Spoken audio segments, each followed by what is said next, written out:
வணக்கம். மதிமுகம் செய்திகள். இன்றைய முக்கிய நிகழ்வுகளை பார்ப்பதற்கு முன்பாக தலைப்புச் செய்திகளை பார்க்கலாம்.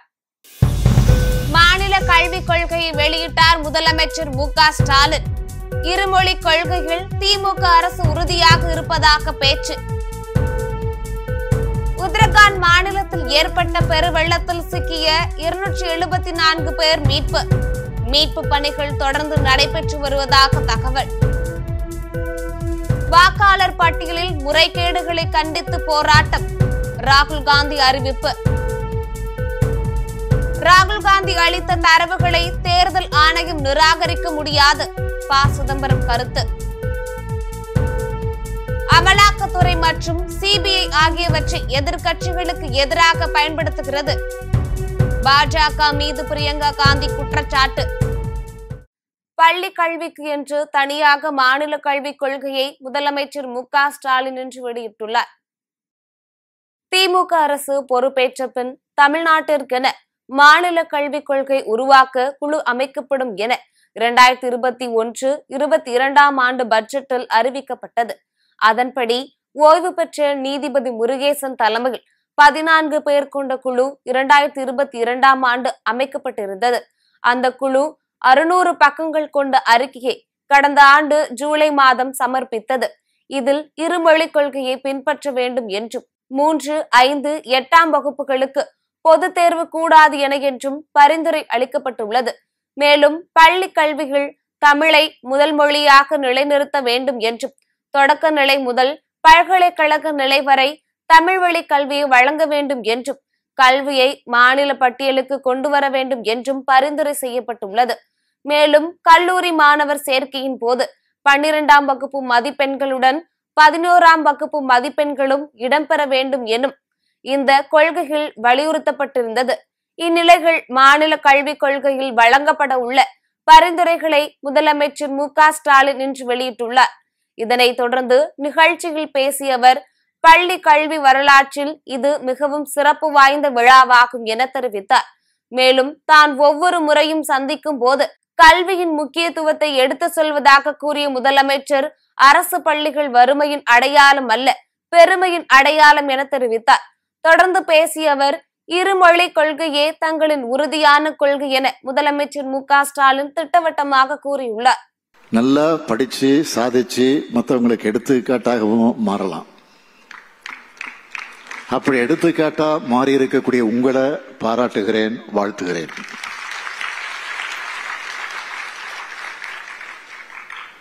மாணவர்களை சந்திக்கிற ஒவ்வொரு முறையும் கல்வியோட முக்கியத்துவத்தை எடுத்து சொல்லிக்கிட்டே இருக்கேன். கொரோனா டைம்ல நம்ம ஆட்சிக்கு வந்தப்பவும் அந்த பெருந்தொற்றால குழந்தைகளுடைய கல்வி பாதிக்கப்படக்கூடாதுன்னு இல்லம் தேடி கல்வி போன்ற முன்னெடுப்புகள் எடுத்து கல்வி வழங்கணும். நாங்க உங்க மேல வச்ச நம்பிக்கைக்கு பலன்தான் உங்களுடைய சாதனைகள். அதனாலதான் பள்ளி கல்வி வரலாற்றில் இது ஸ்பெஷலான விழான்னு சொல்றோம். வேற எந்த ஸ்டேட்லையும் தங்களுடைய மாணவர்களுக்கு இப்படிப்பட்ட பாராட்டு விழாக்களை நடத்துறாங்களா? எனக்கு தெரிஞ்சு இல்லை. அந்த வகையில இது சிறப்பான தனித்துவமான விழா. திராவிட மாடல் அரசை பொறுத்த வரைக்கும் எல்லா மாணவர்களும் பள்ளிக்கல்வி முடிச்சு உயர்கல்வியில சேரணும். அதுக்கு முதன்மை உயர்கல்வி நிறுவனங்கள்ல சேரக்கூடிய இந்த மாணவர்கள் மோட்டிவேஷனா இருக்கணும்னு தான் இந்த விழாவை நடத்துறோம். உத்தரகாண்ட் மாநிலத்தில் உத்தரகாசியில் ஏற்பட்ட பெருவெள்ளத்தில் சிக்கிய 274 பேர் மீட்கப்பட்டுள்ளனர். உத்தரகாண்ட் மாநிலம் உத்தரகாசி மாவட்டத்தில் கடந்த 5ஆம் தேதி தராலியின் நீர்பிடிப்பு பகுதியில் பெய்த அதிகனமழை காரணமாக கீர்கங்கா ஆற்றில் பெருவெள்ளம் ஏற்பட்டது. மலையிலிருந்து ஆர்ப்பரித்து வந்த வெள்ளம் தராலியிலிருந்து 25க்கும் மேற்பட்ட ஹோட்டல்கள், வீடுகளை அடித்து சென்றது. உடனடியாக தேசிய மாநில பேரிடர் மீட்பு குழுவினர் சம்பவ இடத்திற்கு விரைந்து சென்று மீட்பு பணியில் ஈடுபட்டனர். இதில் ஏராளமானோர் மாயமான நிலையில் 5 பேரின் உடல்கள் மீட்கப்பட்டன. இந்நிலையில் வெள்ளத்தில் சிக்கிய 274 பேர் மீட்கப்பட்டுள்ளனர். மேலும் வெள்ளத்தில் காணாமல் போன 9 ராணுவ வீரர்கள் உட்பட 59 பேரை தேடும் பணி தீவிரமாக நடைபெறுகிறது. இதனிடையே மீட்பு பணி குறித்து தேசிய பேரிடர் மீட்பு குழு டிஐஜி மொக்ஷின் ஷாஹேதி கூறுகையில், மீட்பு குழுவின் 3 குழுக்கள் தராலிக்கு செல்லும் வழியில் உள்ளதாகவும், தொடர்ச்சியான நிலச்சரிவுகள் காரணமாக ரிஷிகேஷ் உத்தரகாசி நெடுஞ்சாலையில் போக்குவரத்து பாதிக்கப்பட்டுள்ளதால் மாற்று வழியை யோசித்து வருவதாக தெரிவித்தார். வாக்காளர் பட்டியலில் முறைகேடுகளை கண்டித்து பெங்களூரு சுதந்திர தின பூங்காவில் மக்களவை எதிர்க்கட்சி தலைவர் ராகுல் காந்தி போராட்டம் நடத்த உள்ளதாக அறிவிக்கப்பட்டுள்ளது. காங்கிரஸ் தலைவர் ராகுல் காந்தி கடந்த வியாழனன்று நடத்திய பத்திரிகையாளர் சந்திப்பில் கர்நாடகாவில் நடந்த மக்களவை தேர்தல் குறித்து தேர்தல் ஆணையம் மீது கடுமையான குற்றச்சாட்டுகளை முன்வைத்தார். போலி வாக்காளர் பட்டியல், வெவ்வேறு குடும்பத்தினருக்கு ஒரே விலாசம் போன்ற முறைகேடுகள் மூலம் பாஜக வெற்றி பெற்றதாக அவர் குற்றம் சாட்டினார். மேலும் தேர்தல் ஆணையம் உடனடியாக இந்த விவகாரத்தில் தலையிட்டு முழுமையான விசாரணை நடத்த வேண்டும் எனவும் ராகுல் காந்தி வலியுறுத்தினார். இதனையடுத்து கர்நாடகா தலைமை தேர்தல் அதிகாரி மனோஜ்குமார் மீனா ராகுல் காந்திக்கு எச்சரிக்கை கடிதம் அனுப்பியுள்ளார். அந்த கடிதத்தில் ராகுல் காந்தி தனது குற்றச்சாட்டுகளுக்கு ஆதாரங்களுடன் வந்து தன்னை சந்திக்க வேண்டும் என்று தெரிவித்தார். இந்நிலையில் வாக்காளர் பட்டியலில் முறைகேடுகளை கண்டித்து ராகுல் காந்தி பெங்களூருவில் உள்ள சுதந்திர தின பூங்காவில் போராட்டம் நடத்த உள்ளார். மேலும் இந்த போராட்டத்தில் ராகுல் காந்தி கர்நாடக தேர்தல் ஆணைய அலுவலகத்திற்கு பேரணியாக செல்ல உள்ளார் எனவும் தெரிவிக்கப்பட்டுள்ளது. இந்த போராட்டத்தில் ராகுல் காந்தியுடன் காங்கிரஸ் தலைவர் மல்லிகார்ஜுன கார்கே மற்றும் கர்நாடக காங்கிரஸ் தலைவர்கள் கலந்து கொள்ள உள்ளனர். ராகுல் காந்தி அளித்த தரவுகளை தேர்தல் ஆணையம் நிராகரிக்க முடியாது என்று முன்னாள் ஒன்றிய அமைச்சர் ப. சிதம்பரம் கூறியுள்ளார். மக்களவை எதிர்க்கட்சி தலைவர் ராகுல் காந்தி கடந்த நாடாளுமன்ற தேர்தலில் வாக்காளர் பட்டியலில் பாஜக அரசு தேர்தல் ஆணையத்துடன் சேர்ந்து முறைகேடு செய்ததாக குற்றம் சாட்டியுள்ளார். கர்நாடகத்தில் பெங்களூரு மத்திய தொகுதியில் இந்த முறைகேடு நடந்துள்ளதாக அவர் கூறியுள்ளார். இந்நிலையில் முன்னாள் ஒன்றிய அமைச்சர் ப. சிதம்பரம் தனது எக்ஸ் தள பதிவில் கர்நாடகாவில் 2024ஆம் ஆண்டு நடைபெற்ற தேர்தலில் மோசடி செய்யப்பட்டு திருடப்பட்டதை நிரூபிக்கும் ஒரு வலிமையான ஆதாரத்தை ராகுல் காந்தி முன்வைத்துள்ளதாக குறிப்பிட்டுள்ளார். இந்நிலையில் ராகுல் காந்தி தனது 6 மாத கால கடினமான முயற்சியின் மூலம் சேகரித்த தரவுகளை இந்திய தேர்தல் ஆணையம் புறக்கணிக்கவோ அல்லது நிராகரிக்கவோ முடியாது எனவும் அவர் பதிவிட்டுள்ளார். மேலும் இது குறித்து தேர்தல் ஆணையம் பதிலளிக்க நிறைய இருக்கிறது என ப. சிதம்பரம் தெரிவித்துள்ளார். பாஜக அரசு அமலாக்கத்துறை மற்றும் சிபிஐ ஆகியவற்றை பயன்படுத்தி எதிர்க்கட்சிகளுக்கு எதிராக பல்வேறு விசாரணைகளை நடத்தி வருவதாக பிரியங்கா காந்தி குற்றம் சாட்டியுள்ளார். நாடாளுமன்ற வளாகத்திற்கு வெளியே காங்கிரஸ் பொதுச் செயலாளர் பிரியங்கா காந்தி செய்தியாளர்களை சந்தித்தார். அப்போது வாக்கு திருட்டு குறித்து ராகுல் காந்தி வெளியிட்டுள்ள தகவல் தொடர்பாக விசாரிக்கப்பட வேண்டும் என கூறினார்.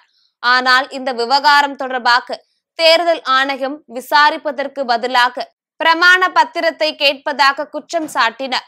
மேலும் இந்த முழு வழக்கிலும் பாஜக மற்றும் தேர்தல் ஆணையத்திடமிருந்து வரும் அறிக்கைகளை பார்க்கும் போது ஒரு சிக்கல் இருப்பது தெளிவாகிறது என கூறினார்.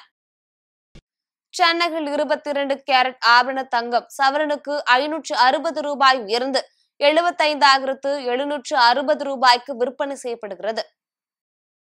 சர்வதேச பொருளாதார நிலவரத்துக்கு ஏற்ப இந்தியாவில் தங்கத்தின் விலை அவ்வப்போது உயர்ந்தும் குறைந்தும் வருகிறது. தொடர்ந்து படிப்படியாக உயர்ந்த தங்கம் விலை தற்போது 75,000 கடந்துள்ளது. இந்நிலையில் இன்று தங்கம் விலை அதிரடியாக சவரனுக்கு 560 ரூபாய் உயர்ந்துள்ளது. அதன்படி சென்னையில் 22 கேரட் ஆபரண தங்கத்தின் விலை கிராமுக்கு 70 ரூபாய் உயர்ந்து 9,470 ரூபாய்க்கு விற்பனையாகிறது. மேலும் ஆபரண தங்கம் சவரனுக்கு 560 ரூபாய் உயர்ந்து 75,760 ரூபாய்க்கு விற்பனை செய்யப்படுகிறது. வெள்ளியின் விலையில் எவ்வித மாற்றமும் இன்றி 1 கிராம் வெள்ளி 127 ரூபாய்க்கும் 1 கிலோ வெள்ளி 1,27,000 ரூபாய்க்கும் விற்பனையாகிறது. அரசு திட்டங்களில் முதலமைச்சர் பெயரை பயன்படுத்தலாம் என உச்சநீதிமன்றம் அறிவித்துள்ள நிலையில் நாமக்கல் மாவட்டம் ராசிபுரத்தில் நடைபெற்ற உங்களுடன் ஸ்டாலின் முகாமில் MP ராஜேஷ்குமார் மற்றும் மாவட்ட ஆட்சியருக்கு இனிப்புகள் வழங்கி பொதுமக்கள் வரவேற்பு அளித்தனர். ராசிபுரம் ஒன்றியத்திற்குட்பட்ட காக்காவேரி பகுதியில் உங்களுடன் ஸ்டாலின் திட்ட முகாம் நடைபெற்றது. இந்த முகாமில் பட்டா, பெயர் மாற்றம், மின்சார சேவை, சேவை, மகளிர் உரிமை தொகை உள்ளிட்ட பல்வேறு சேவைகள் வழங்கப்பட்டது. இதில் நாடாளுமன்ற உறுப்பினர் ராஜேஷ்குமார், மாவட்ட ஆட்சியர் துர்காமூர்த்தி ஆகியோர் கலந்து கொண்டு பொதுமக்களிடையே சிறப்புரையாற்றினார். அப்போது பேசிய ராஜேஷ்குமார், கடந்த 40 வருடங்களாக ராசிபுரம் பகுதியில் தண்ணீர் பிரச்சனை இருந்த நிலையில் தற்போது வெள்ளோட்டம் நடைபெற்று வருவதாகவும், தீபாவளிக்குள் ராசிபுரம் சட்டமன்ற தொகுதி முழுவதும் தண்ணீர் தங்கு தடையின்றி வழங்கப்படும் எனவும் தெரிவித்தார். முன்னதாக அரசு திட்டங்களில் முதலமைச்சர் பெயரை பயன்படுத்தலாம் என உச்சநீதிமன்றம் அறிவித்த நிலையில் அதனை கொண்டாடும் விதமாக MP ராஜேஷ்குமார் மற்றும் மாவட்ட ஆட்சியர் துர்காமூர்த்தி ஆகியோருக்கு அப்பகுதி பொதுமக்கள் இனிப்புகள் வழங்கி வரவேற்றனர்.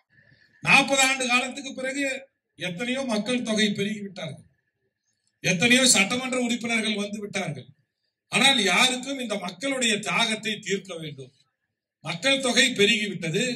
ஏழை எளிய மக்கள் வசிக்கின்ற ஆதி திராவிடர் காலனி பகுதி, குடியிருப்பு பகுதி, இங்கெல்லாம் மக்கள் தொகை பெருகிவிட்டது. இவர்களுடைய குடிநீர் பிரச்சனையை தீர்க்க வேண்டும் என்கின்ற நோக்கத்தில் நம்முடைய சட்டமன்ற உறுப்பினராக தேர்ந்தெடுக்கப்பட்ட டாக்டர் மதிவேந்தனும் நானும் 2021 இந்த ஆட்சி அமைந்தவுடன் முதலமைச்சரிடத்திலே நாங்கள் வைத்த கோரிக்கை, ராசிபுரம் பகுதியிலே சட்டமன்ற தொகுதியிலே குடிநீர் பிரச்சனை இருக்கிறது, இங்கு நல்ல தண்ணி வேணும், எடப்பாடி கூட்டு குடிநீர் திட்டத்தை நிறைவேற்றி தாருங்கள் என்று கோரிக்கை வைத்தார். நம்முடைய முதலமைச்சர் 854 கோடி ரூபாய் ஒதுக்கி அந்த திட்டத்தை நிறைவேற்றதுக்கு உத்தரவு போட்டு இன்னைக்கு எல்லா ஊரும் ரோடு பறிச்சு கருப்பை போட்டாச்சு. திருப்பூரில் உலக தாய்ப்பால் வார விழாவின் நிறைவு நாளை முன்னிட்டு தனியார் அமைப்பு சார்பில் தாய்ப்பால் ஊட்டும் தாய்மார்களுக்கு புத்தாடை மற்றும் ஊட்டச்சத்து பெட்டகம் வழங்கப்பட்டது. உலக தாய்ப்பால் வார விழாவின் நிறைவு நாளை முன்னிட்டு திருப்பூர் அரசு மருத்துவக் கல்லூரி மருத்துவமனைகள் குழந்தை பெற்றெடுத்த தாய்மார்களை கொண்டாடும் விதமாக பயிற்சி செவிலியர்களின் வில்லுப்பாட்டு நிகழ்ச்சி நடைபெற்றது. அப்போது பச்சிளம் குழந்தைகளின் நலம் பேணுதல் மற்றும் தாய்ப்பால் கொடுப்பதின் முக்கியத்துவம் குறித்து எடுத்துரைக்கப்பட்டது. தொடர்ந்து பச்சிளம் குழந்தைகளின் தாய்மார்களுக்கு புத்தாடை மற்றும் ஊட்டச்சத்து பெட்டகம் வழங்கப்பட்டது. திருவண்ணாமலை மாவட்டம் ஜவ்வாது மலையில் பெய்த கனமழையால் பீமன் நீர்வீழ்ச்சிகள் தண்ணீர் ஆர்ப்பரித்து கொட்டுகிறது.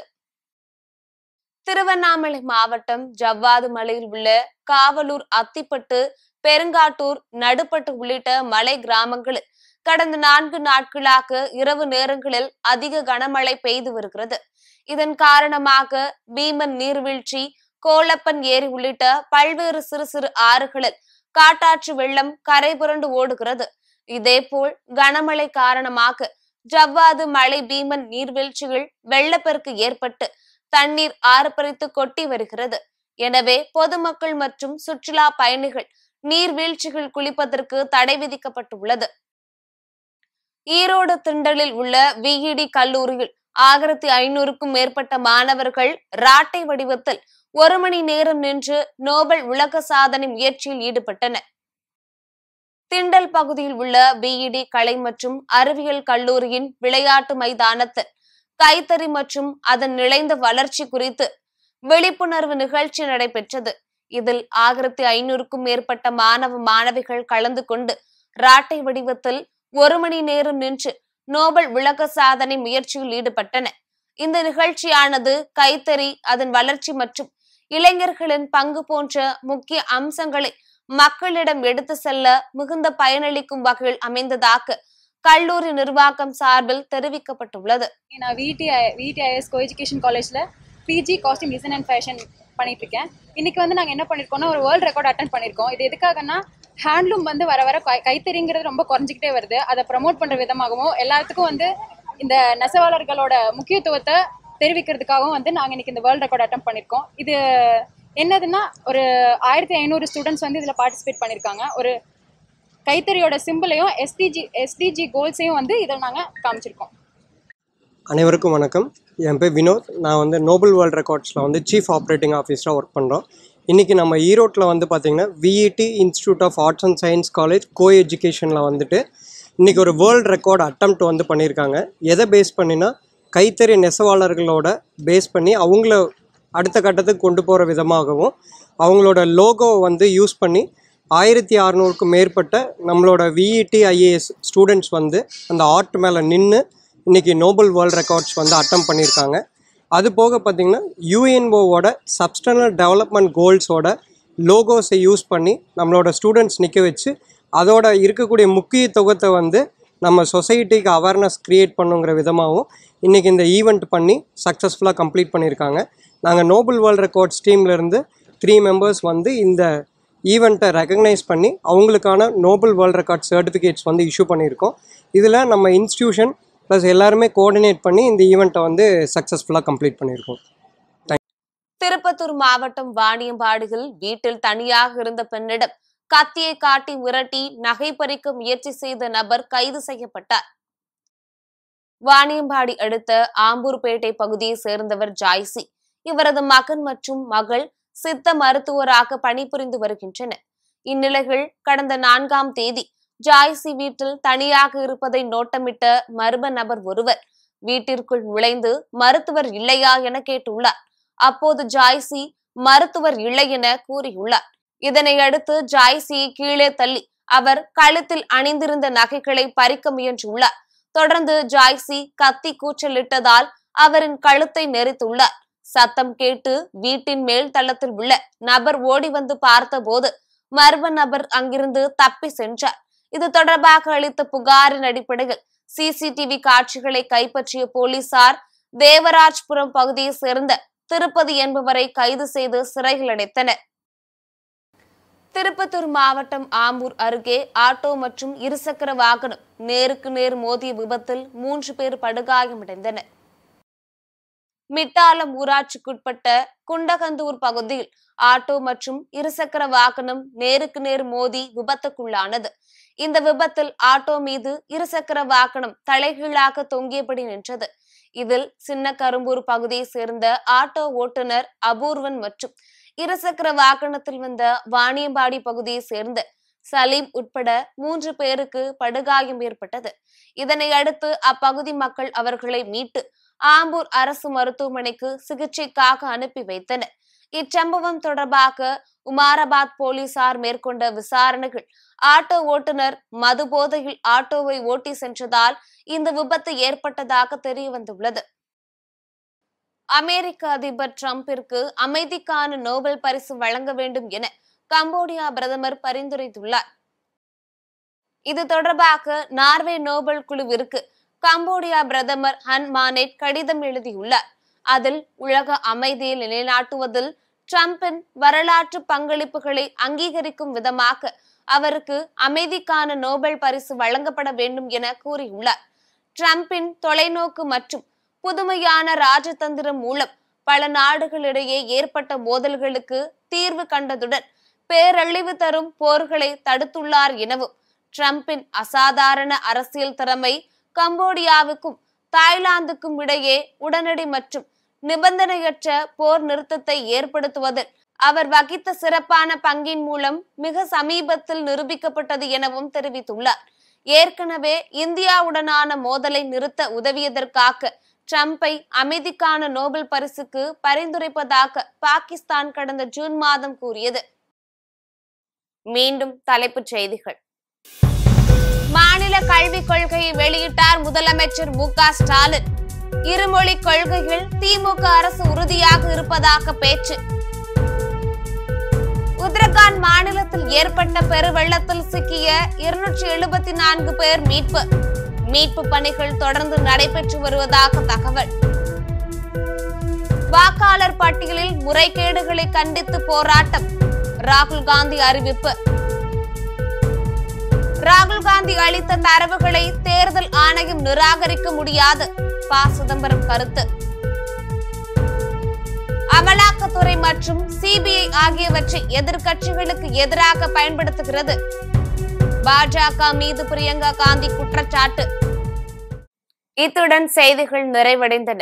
மீண்டும் செய்திகள் இரவு 8 மணிக்கு. மேலும் செய்திகளை தெரிந்து கொள்ள மதிமுகம் பிரைம் யூடியூப் தளத்தில் இணைந்திருங்கள்.